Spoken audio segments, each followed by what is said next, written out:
Trois sports, un défi, un peu de sueur mais beaucoup de folie. C'est Triathlon Talk. Plonge dans l'eau, pédale comme un pro. Cours jusqu'au bout et garde le tempo. C'est pas toujours facile mais on en rigole. Bienvenue dans l'aventure Triathlon Talk. Eh bien le bonjour très chers sportives et sportifs du dimanche, j'espère que vous allez bien, que vous avez la maxi patate et que vous avez passé un excellent été en fonction de quand est-ce que vous écoutez cet épisode. Potentiellement on est fin août, c'est la fin de l'été, on s'est tapé 2 très belles canicules, il a fait très chaud, j'étais très content d'avoir fait mon Ironman fin juin et de pouvoir profiter de la canicule pour ne rien faire dans la piscine. Ça c'était le petit plaisir de mettre son Ironman au début de l'été plutôt que ce week-end sur Vichy où ils ont dû s'entraîner sur les plus grosses semaines sous 40 degrés. Évidemment, c'est pas la même chose et c'est plus dur. Ou Nice où ils ont eu 36, 37 degrés, ressenti 40 sur la course à pied et sur la balade des Anglais. Forcément, c'est pas la même chose. Aujourd'hui, je voulais vous parler un petit peu plus de l'après Ironman et surtout de ce qu'apporte pour moi, à mon sens, l'Ironman. Pourquoi en faire un? En gros, en essayant d'aller un petit peu au-delà du sport et d'aller voir les bénéfices du triathlon au-delà, au niveau de la discipline, de la confiance, de la résilience, de tout ce que ça peut apporter sur la vie ou en tout cas de façon très personnelle, ce que moi ça m'a apporté, ce que ça m'a permis de faire dans ma vie perso à côté. Et on va commencer directement parce que ça va bien au-delà du chrono et bien au-delà de la ligne d'arrivée pour moi un Ironman.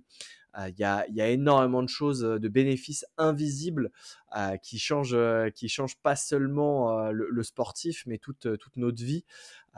Et c'est ça que je voulais aborder aujourd'hui. On va commencer directement. Pour rappel, je fais cette série d'épisodes si vous débutez maintenant. Je suis Benjamin, coach en triathlon trail et course à pied. J'ai fait l'Ironman des Sables d'Olonne, mon premier Ironman full en juin, le 22 juin 2025, donc il y a 2 mois tout pile à l'heure où j'enregistre cette vidéo. J'ai essayé de vous emmener, et comme le podcast a l'air de bien vous plaire et que j'ai encore pas mal d'idées et que je pense que j'ai pas tout exploré, j'ai aussi prévu potentiellement l'écriture d'un livre avec des précommandes en novembre-décembre pour raconter cette histoire sous un angle un petit peu nouveau, mais je suis en train de travailler dessus. Pour l'instant, c'est totalement off, c'est uniquement pour vous, pour les écoutes, ceux qui sont rigoureux à l'écoute du podcast. Et je vous ai emmené et je continue de vous emmener dans ma vision du triathlon, de l'Ironman, de cette tridiscipline. Et aujourd'hui, voyons premièrement ce que ça m'a apporté au niveau de la discipline. On est évidemment dans le cadre du triathlon. J'étais déjà sportif d'endurance avant. Mon objectif était de faire un ultra trail, un 100 miles et un Ironman avant mes 30 ans. C'est chose faite. J'ai réussi à cocher ça. J'ai fait l'UTMB, le 160 km de Nice, le 6 octobre 2024 et l'Ironman des Sables d'Olonne le 22 juin 2025. Donc 9 mois après, j'ai réussi à pas mal enchaîner avant mes 30 ans qui étaient en juillet cette année. Vous pouvez toujours me souhaiter mon anniv, c'est toujours faisable. Et évidemment, c'est 2 pratiques complémentaires, mais pas tout à fait similaires. Notamment au niveau de la discipline où le trail, tu fais rapidement des grosses semaines, mais attention, les grosses semaines, c'est les plus grosses semaines d'entraînement. Si tu montes à 15 heures pour un 100 miles, tu es déjà sur des très grosses semaines, comme il y a énormément d'impact et de choc. Le scope est pas tout à fait le même et c'est intéressant, à mon sens, d'en avoir conscience, de savoir que c'est beaucoup plus traumatisant comme sport que le triathlon où déjà il y a 2 sports portés, donc forcément moins traumatique, donc on peut monter les curseurs plus haut et c'est comme ça que j'ai réussi à atteindre quasiment 23 heures d'entraînement, mais ça je vous en parlais dans les précédents épisodes.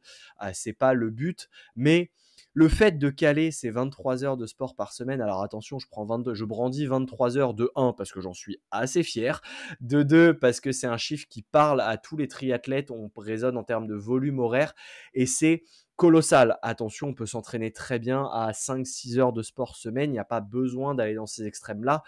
Quand on prépare un Ironman, il faut aller dans ces extrêmes-là. Et c'est ça que ça m'a appris. Et c'est ça la grosse différence avec tous les autres sports, à mon sens. Quand on est amateur, je ne parle pas du pro, parce que le pro, la discipline, elle est là pour tous les pros. Mais quand on est amateur, bah, essayer de faire caler 20 heures, 22 heures, peut-être même 15 heures de sport, c'est déjà colossal. 25 heures, 30 heures pour certains bourrins, 35 heures même, ce que j'espérais atteindre. J'espérais faire les 35 heures et je voulais faire réussir à les caler, mais je n'ai pas réussi. C'était beaucoup trop dur et la marche était trop haute pour cette fois. Du coup, on se rend compte avec le fait de caler 3 sports différents, le fait d'avoir une vie perso, une vie pro à côté, de devoir respecter un minimum de sommeil, sinon on ne tient pas dans la durée, forcément que c'est fatigant, que c'est contraignant, et ça apporte une réelle discipline au niveau organisation, gestion du temps et priorisation. C'est-à-dire que pendant 6 mois, ça devient l'objectif numéro un. Toute ta vie est tournée vers ça, tout ton mental, ton mindset, ton petit-déj, du petit-déj le matin, même à l'heure de réveil jusqu'à l'heure de coucher, et les repas que tu fais, tout est pensé en fonction des entraînements, en fonction de est-ce que si je mange cet aliment-là, je vais pouvoir faire ma séance course à pied, mon fractionné. Est-ce que si je mange cette quantité-là, je vais avoir assez d'énergie pour les 150, 200 bornes de vélo que j'ai à faire. Tout est vraiment réfléchi, même au niveau du sommeil. Il faut que je me couche à 22 heures et que je me lève à 6 heures. Et bah ok, j'ai mes 8 heures de sommeil. Normalement, c'est assez et ça me permet de bien récupérer. Donc tout ça, cette organisation de vie-là a été hyper enrichissante, je trouve, avec du recul. Ça m'a permis de vraiment réussir à me prouver déjà que j'en étais capable et que j'arrivais à m'organiser, et qu'en fait, ce que j'ai trouvé très fort, c'est que ce qui paraît presque quasi insurmontable, ou une montagne quand tu te lances au démarrage sur un Ironman, tu te rends compte en fait, mois après mois, que bah, tu n'arrives pas tout de suite à 23 heures. Tu commences avec des semaines à 10 heures, 12 heures, 15 heures, 18 heures, 20 heures, et 23 heures, c'est la plus grosse semaine sur les 6 mois de préparation qui a duré ma prépa en tout cas. Et tu te rends compte que bah, tu y vas progressivement, forcément, et que du coup, tu trouves des leviers, tu trouves des manières de faire, de t'organiser, parce que tu te laisses pas le choix, parce que oui, tu as payé 800 € ton dossard, donc forcément, tu vas tout mettre en place pour y arriver. Et c'est cette organisation-là, cette capacité surtout de s'organiser et de s'obliger à faire les entraînements. Il y a extrêmement peu d'entraînements qu'on sautait. Je me suis amusé à regarder, j'ai 3 jours de repos complet entre février et juin. Alors avant la partie affûtage, sur la grosse partie de prépa, j'ai que 3 jours de repos, et c'est ok, c'est ce que je voulais. Mais ça fait quand même que 3 jours où mentalement, tu décompenses complètement et tu te dis je pense pas au sport aujourd'hui. Et ces jours-là, ils sont bizarres. Tu t'habitues, tu te mets dans un mindset où en fait c'est du sport matin, midi et soir quasiment. Tu as du bi-quotidien, t'en as quasiment tous les jours. C'est quand t'en as pas que c'est bizarre. On va résumer ça comme ça. Par semaine, j'étais quasiment ça dépend des périodes, mais entre 13 et 16 entraînements semaine. Caler 16 entraînements dans la semaine, ça revient à quasiment faire du bi-quotidien tous les jours, voire du tri-quotidien certains jours. C'est une obligation entre guillemets de ce sport, et c'est très très cool parce que ça te permet de te montrer qu'en fait après, bah, tu as du temps, tu peux faire des choses, et si tu es un minimum organisé, c'est ça que ça m'a appris sur le quotidien, c'est que si tu t'organises un minimum, tu priorises, tu gères ton temps, et tu te dis tiens, j'ai envie, par exemple là, je voulais faire dans mon garage, on a acheté une maison pour la petite histoire il y a 1 an, et dans mon garage, je voulais faire une salle de sport, et ma femme voulait faire un atelier de bricolage. Ouais, on est au 21e siècle, le patriarcat s'est totalement brisé, je ne bricole pas, moi je fais du sport, je m'occupe du jardin, je fais pousser des tomates cerises actuellement excellentes, mais ça n'a rien à voir avec le sujet. Vous vous emballez encore dans des chemins de traverse, on va rester focus. Et dans ce fameux garage, je voulais faire ma salle de sport, et je voulais aménager un petit coin pour l'hiver, mettre le home trainer, pouvoir mettre mes quelques haltères, mes tapis, les élastiques, etc. Bref, avoir un petit coin à moi. Je parle pas de faire une salle de sport de zinzin comme on peut voir sur Insta, mais juste mon petit coin à moi, sympatoche, où je peux aller m'entraîner en hiver et où j'aime passer du temps. Et je l'avais pas fait du tout pendant 1 an, je l'avais laissé filer. Et là, cet été, en me rendant compte qu'en fait, bah, je m'entraînais à peine 2 heures par semaine, et attention, c'était les grosses semaines, j'ai passé énormément de temps à prendre l'apéro, à profiter, à bronzer, à lire, à éduquer un chien, parce que j'ai reçu un petit chiot sur cet été-là pour mes 30 ans, justement. Donc tout ça prend du temps et je me suis dit, vas-y, j'ai envie d'avancer la maison, j'ai envie de me mettre un peu plus sur ce projet-là que je repousse. Après, c'était normal aussi, j'ai préparé un 100 miles puis un Ironman, ça laisse pas des masses de temps perso sur les projets à côté, donc forcément, les projets, les side projects, comme les Américains disent, prennent un coup dans l'aile, mais tu te rends compte qu'en fait, bah, tu as du temps, tu as énormément de temps et tu peux avancer, tu peux faire énormément de choses dans une journée quand tu l'organises et quand tu prévois avant ce que tu vas faire. Donc, c'est globalement ça au niveau de la discipline. Et du coup, la salle de sport est faite à 80%. Il reste plus que quelques rangements et aménagements, mais le gros du bricolage a été fait. C'est moi qui l'ai fait. Je vous vois venir, c'est moi qui l'ai fait parce que je fais quand même quelques petits trucs, mais c'est pas moi qui fais le plus gros. Ça a été fait et c'est cool de me dire en un mois, j'ai réussi à faire avancer un projet qui avait du plomb dans l'aile depuis un an. Et je pense que la discipline et le temps trouvé du fait de cette pratique de triathlon n'y est pas pour rien. J'aime à me dire que ça me motive beaucoup plus. Comme pour là, j'essaye d'être beaucoup plus proactif sur cette fin d'année. J'écris un bouquin. Je commence à écrire un bouquin, calmons-nous, on verra en décembre ce que ça donne. J'ai décidé de me tenir à un épisode de podcast par semaine et à une vidéo YouTube par semaine, ce qui est extrêmement contraignant et lourd d'un point de vue planning, mais je me suis organisé, je me suis dit, tu as réussi à faire 23 heures de sport, tu as réussi à faire des grands 200 bornes et à maintenir le taf à côté, à maintenir la qualité pour tes athlètes. Alors oui, j'étais un peu moins présent sur YouTube, un peu moins présent pour le podcast. En tout cas, c'était plus simple de créer du contenu pour le podcast, mais le démarrage a été un peu compliqué avec un podcast par mois. C'est vrai, et du coup, je me suis dit, ouais, mais tu as réussi à faire 23 heures de sport, let's go. Vous l'aurez compris, c'est ce côté-là de la discipline que m'a apporté, pour moi en tout cas, le triathlon. Il n'y a évidemment pas que ça.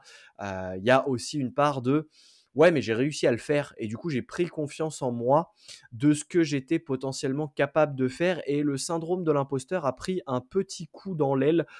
Il est un petit peu moins présent, je l'avoue. Je suis coupable d'avoir pris un petit peu confiance en moi. Alors attention, on parle pas d'abus de confiance, on parle pas des chevilles qui enflent et de la tête qui gonfle.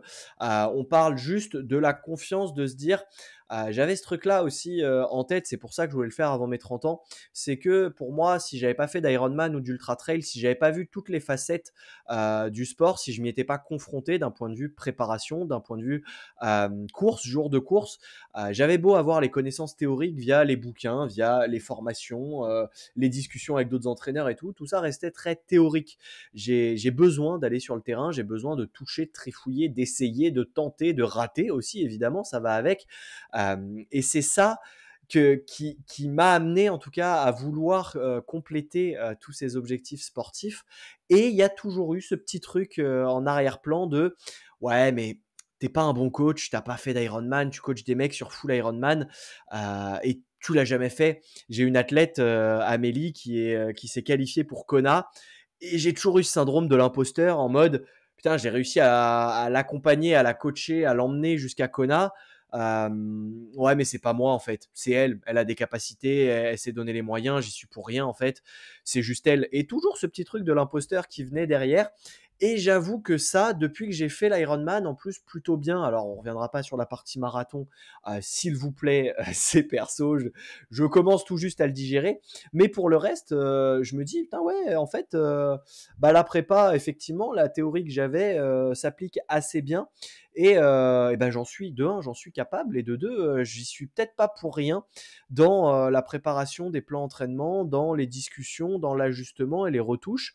Globalement, ça fait un peu l'effet de si j'ai réussi à faire ça, alors je peux globalement tout affronter et je suis capable de soulever beaucoup de montagnes. Et ça a un peu amené le truc de ça fait 5 ans que je suis, 6 ans maintenant d'ailleurs, que je suis coach en triathlon, trail et course à pied et que j'accompagne des athlètes sur des objectifs. Et les athlètes, ça va de tout. Ça va de perfer en moins de 20 heures sur la TDS de l'UTMB ou aller se qualifier à Kona, qui sont de la performance à l'état brut, ou réussir à finir son premier 10 km, se réathlétiser et commencer à débuter pour un quadra ou un quinquagénaire qui voudrait se reprendre en main et reprendre du sport. C'est pas du tout les mêmes problématiques, c'est pas du tout le même scope et le même objectif. Et évidemment, je me sens un petit peu plus compétent enfin ça encore une fois du point de vue du syndrome de l'imposteur, je me sentais plus compétent pour débuter la course à pied parce que ça fait bien longtemps que j'ai débuté la course à pied et que j'ai cette habitude là. Et pour autant, j'ai pas 40 ou 50 ans, donc je pourrais me dire ouais, mais je me sentirais compétent que à 40 ou 50 ans. Pourquoi je me sentirais compétent pour les quinquas alors que j'ai 30 ans? Ça n'a pas de sens. Et c'est à peu près la même peur et le même doute sur bah ouais, mais j'accompagne des mecs en ultra trail ou sur la TDS alors que je l'ai jamais fait. Et c'est une des raisons pour lesquelles je voulais absolument le faire. Et ça, j'ai l'impression que ça a apporté la dernière pierre à l'édifice au niveau confiance en moi. Alors j'ai toujours des doutes et je suis toujours peur de pas être capable d'accompagner ou de mal faire, en tout cas avec mes athlètes. La confiance qu'ils mettent en moi est hyper importante et j'ai toujours peur de les décevoir ou quand qu'ils ratent leur objectif et de me dire c'est un peu ma faute, merdouille, ça fait suer, je suis responsable, ils m'ont donné ce rôle-là, ils ont confiance en moi, je peux pas échouer, je peux pas les décevoir, ils peuvent pas se blesser, ils peuvent pas échouer leur objectif.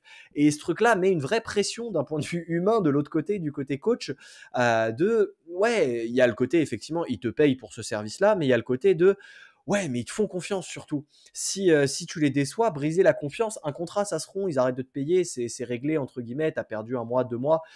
Si tu payais un coach et que tu pouvais te le permettre. Donc c'est un peu moins grave, entre guillemets, le côté escroquerie financière avec des énormes guillemets. Je trouve ça plus terrible de se faire trahir au niveau confiance que de perdre 100, 200 euros.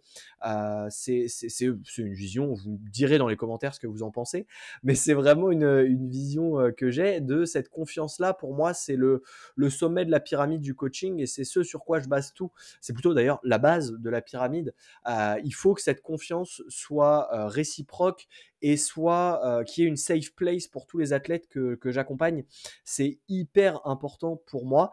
Et ça, du fait d'avoir réussi à finir un Ironman et en même temps, j'embarque là-dedans faire un 100 miles, peu importe au-delà du chrono, au-delà de la gestion, de comment ça s'est passé, de la prépa, etc., il y a eu ce truc-là de ouais, mais je l'ai fait, j'ai réussi de 1 à m'auto-coacher, 2 à faire ce que j'avais prévu, grosse maille. Je suis à peine un quart d'heure de l'objectif que j'avais prévu sur un effort de 12 heures. On est quand même pas mal dedans. Donc il y a un truc de j'ai gagné en confiance en moi du fait de me dire ouais, j'y arrive, le syndrome de l'imposteur a pris un coup et j'arrive à avoir une meilleure estime de moi ou en tout cas à plus évaluer mes compétences de coach comme étant un coach compétent en fait finalement que juste comme le petit nouveau qui débarque et qui a pas d'expérience. Ça a un peu apporté voilà cette dernière pierre à l'édifice. Et au niveau du quotidien, c'est vrai que pareil, pour reprendre l'exemple de la salle de sport, à aucun moment je me suis dit je vais pas y arriver, j'ai aucune compétence, je sais même pas planter un clou dans un mur, j'en suis là au niveau bricolage. Je me suis dit je vais apprendre, je vais regarder du tuto, je vais demander à mon beau-père, je vais demander à des potes qui sont sur chantier, je vais aller trouver l'info là où elle est, comme j'ai fait pour la coaching, pour l'Ironman, de la même façon. Et je me dis ouais, en fait, si je suis capable d'affronter un Ironman, d'affronter un ultra trail de 100 miles, je suis capable d'affronter une grosse présentation, un projet, par exemple l'écriture d'un livre. C'est un truc, je suis pas diagnostiqué dyslexique, mais alors j'ai les mêmes symptômes au niveau écriture. Je suis une brêle, j'ai jamais réussi à rien mettre et je me dis ouais, vas-y, trouve une maison d'édition, fais-toi un truc, fais-toi kiffer, va à fond dans ce projet-là, tente, essaye, ça marche, c'est trop bien, c'est que du bénéf, ça marche pas, mais tu auras déjà mis en place tout ça et tu auras affronté ta plus grande peur. Et c'est ma plus grande peur à l'heure actuelle, l'écriture de ce livre. Et du coup, je me dis, ouais, on se retrousse les manches, on y va pierre par pierre, comme pour l'Ironman, et on se dit, vas-y, je me suis déjà relevé après 180 km de vélo, j'ai réussi à faire un marathon avec une diarrhée en vomissant et en chiant. Ça doit pas être beaucoup plus compliqué d'écrire un livre. Ça l'est. Disclaimer, ça l'est. Il y a d'autres étapes, c'est différent. Mais c'est très très cool et il y a ce truc-là de ouais, mais moi j'ai fait un marathon en me chiant dessus. Qui a fait ça? Les autres triathlètes, évidemment. Mais chez les sédentaires, chez l'autre espèce d'humains, les sédentaires là, qui vivent leur vie dans le canapé à se faire livrer des McDo. Alors on est sur une énorme caricature, évidemment, c'est pas le cas pour tout le monde. Évidemment qu'ils n'ont pas cette capacité, ce moteur-là de confiance. Et en plus de la confiance, il y a ce truc de on croit en soi. En fait, les trois pôles vont ensemble. Le troisième pôle, ce serait la résilience, c'est un aspect du mental qui irait avec la confiance et la discipline, c'est-à-dire que tu vas te lancer sur un projet, tu es discipliné, donc tu vas t'organiser au quotidien, tu as confiance en toi, mais surtout, tu vas pas lâcher. Quoi qu'il arrive, ce projet, il va pouvoir se passer n'importe quoi, qu'il vente, qu'il pleuve. Il a plu sur toute ma prépa vélo, quasiment. Il a plu et surtout, je me suis mangé du vent sur toute la prépa vélo, à tel point qu'arrivé au Sable d'Olonne, et pour moi, il n'y avait pas de vent. Il y en a qui ont dit ça soufflait un peu. Non, pour moi, ça soufflait pas du tout. Et je sais que j'ai affronté toutes les sorties vélo, vent de face, de zinzin. Et je me suis dit, ouais, mental, il est forgé. Je sais que si je lâche pas, tout ce qu'il faut, c'est pas lâcher. Peu importe que ce soit des petites sorties, des petites avancées, de temps en temps, l'entraînement, il est long, il est très souvent ingrat, il y a très souvent des mauvaises sensations, il y a très souvent de la fatigue, de la flemme qui vient se glisser. Il y a des moments de souffrance, que ce soit sur la prépa ou en course, quand ça te paraît impossible, insurmontable, quand j'étais au 15e borne en train de yesh ma vie, pour parler vulgairement, je me suis dit, ouais, je vais pas y arriver. Oui, ça traverse l'esprit à ce moment-là. Et en fait, tu te rends compte que tu sais gérer les échecs, tu sais rebondir, que tu as cette force-là, que tu sais ne pas lâcher, un peu à l'image d'un pitbull qui défendrait son territoire et qui aurait chopé un mollet. Crois-moi bien que le pitbull qui défend son territoire, s'il t'a chopé le mollet et que c'est toi qui es sur son territoire, il va pas lâcher. Et c'est à peu près, et c'est ça qui va te faire partir. Et c'est de cette résilience-là que vient sa force principale. C'est du fait de réussir à rebondir, ou en tout cas à toujours aller de l'avant, et voire même à réussir à transformer une difficulté en apprentissage, en leçon. Typiquement, j'ai toujours pas d'apprentissage pour la diarrhée que j'ai traversée sur le marathon, parce que j'ai essayé énormément de choses et je me dis avec du recul, j'aurais peut-être dû prendre du smecta, mais je sais ce que ça donne le smecta. Est-ce que ça m'aurait pas empêché de m'alimenter sur la partie vélo et donc arriver avec un bide en vrac aussi, d'une autre manière, avec juste un énorme plomb dans le bide et pas réussir à m'alimenter, parce que oui, ça fait une occlusion des parois intestinales et donc une moins bonne absorption des glucides et de l'eau. Quel impact ça aurait eu à l'inverse sur un Ironman? J'en sais rien. En fait, j'en sais juste rien. Mais toujours est-il que ça te donne cette force-là de résilience mentale. C'est pareil, quand tu arrives tous les week-ends à aller faire 200 km, à te forcer, à te lever à 6 heures, à aller faire 200 bornes, à réussir. Je me rappelle d'une sortie où je suis parti de chez moi en banlieue ouest lyonnaise pour aller jusqu'à Aix-les-Bains et monter le Mont Revard. Quand tu arrives à 140 bornes au pied du Mont Revard et qu'il faut te faire un col à 1002 sur du 7-8%, pour ceux qui connaissent, il est pas simple, c'est pas le plus dur, mais il est pas simple. Ouais, quand tu arrives à surmonter ça, tu te dis, en fait, il y a plus grand chose qui peut me freiner. Et c'est ça que je voulais transmettre, et c'est ça que je voulais vous dire dans cet épisode-là.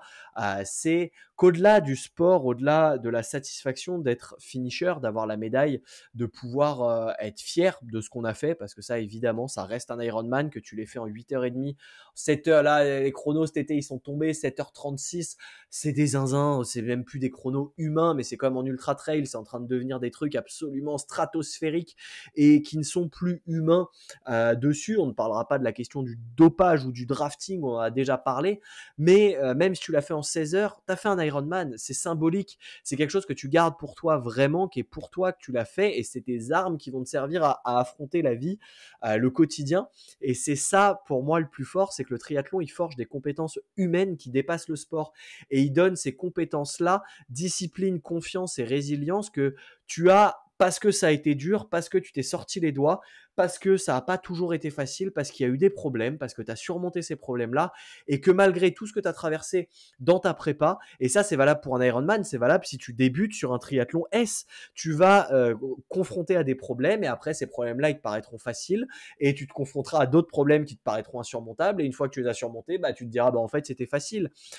Et du coup, c'est ce truc-là de force du quotidien. J'espère que ça vous a un peu illustré ou rendu le truc un peu cool. Dites-moi en commentaire si c'est vrai. Mais j'aimerais surtout que vous me disiez ce que vous, ça vous a apporté, que vous réfléchissiez là pendant la fin du podcast, si vous m'écoutez en courant ou en roulant, qu'est-ce que ça vous a apporté? Qu'est-ce que ça vous apporte, votre pratique sportive, dans votre vie quotidienne? Alors, hormis le côté de bah, je tue pas mes collègues et je suis vachement plus serein dans ma tête, parce que ça, oui, le côté antidépresseur, évidemment, ça marche de zinzin. Qu'est-ce que ça vous a apporté comme force au niveau quotidien? Sur quoi est-ce que vous avez senti quelque chose? Changer de boulot, réussir à vous lancer dans des projets qui vous aient peur en vous disant ouais mais j'ai fait un triathlon, j'ai fait un Ironman, j'ai fait un trail, j'en suis capable. C'est ça le message et j'aimerais vraiment bien savoir vous comment ça vous a apporté, impacté positivement ou non d'ailleurs. Peut-être que ça vous a coupé socialement aussi. Il y a des aspects négatifs du triathlon, mais à mon sens, si on se coupe socialement de certains potes parce qu'on fait du triathlon, c'est potentiellement que c'était pas les bons potes ou s'ils n'arrivent pas à comprendre votre passion et à être dispo quand vous l'êtes. C'est un peu comme les potes qui seront pas dispo le jour où vous aurez un gosse et que vous serez moins dispo et qui feront pas l'effort d'essayer de maintenir un contact, un lien. C'est à peu près la même vision que j'en ai. C'est que c'est pas des vrais potes sur qui vous pouvez compter. C'est des potes, voilà, pour boire un coup, qui sont très sympas pour se changer les idées, mais c'est pas des vrais amis avec un grand A sur qui vous pouvez compter. En tout cas, moi, j'espère que je peux compter sur vous pour partager l'épisode, que ce soit sur les réseaux, en story, identifiez-moi. De 1, ça permet de donner énormément de visibilité, de vous abonner, de liker, de noter le podcast sur la plateforme sur laquelle vous l'écoutez. Ça permet une mise en avant de zinzin. Et puis, me dire ce que vous aimeriez aussi. Je suis ouvert à toutes les idées. Si il y a des sportifs que vous voulez que j'invite, des sujets que vous voulez que je traite, n'hésitez pas. Le podcast, il est là pour moi, pour me faire kiffer et pour retracer cette prépa Ironman que j'écouterai dans 40 ans comme un petit vieux en mode « C'est vrai que j'ai fait ça, écoute mon podcast !» Si on n'est pas mort d'une guerre nucléaire d'ici là. Mais à court terme, en tout cas, c'est aussi pour vous apporter de la valeur et vous aider dans votre préparation, dans votre cursus de triathlète ou dans votre réflexion de triathlète. Et je ne peux que vous encourager vivement à vous lancer, à démarrer par un S, par un M, en fonction, vous éclater, vous amuser. C'est rien que du sport. N'oubliez pas de rester aussi rigoureux à l'entraînement qu'à l'apéro. Merci pour la force et pour l'écoute. Je vous souhaite une excellente fin de journée, semaine, fin de run si c'est le cas. Pensez à boire vos électrolytes et votre bière. Je vous dis à très vite, à la semaine prochaine. Ciao l'équipe, bye!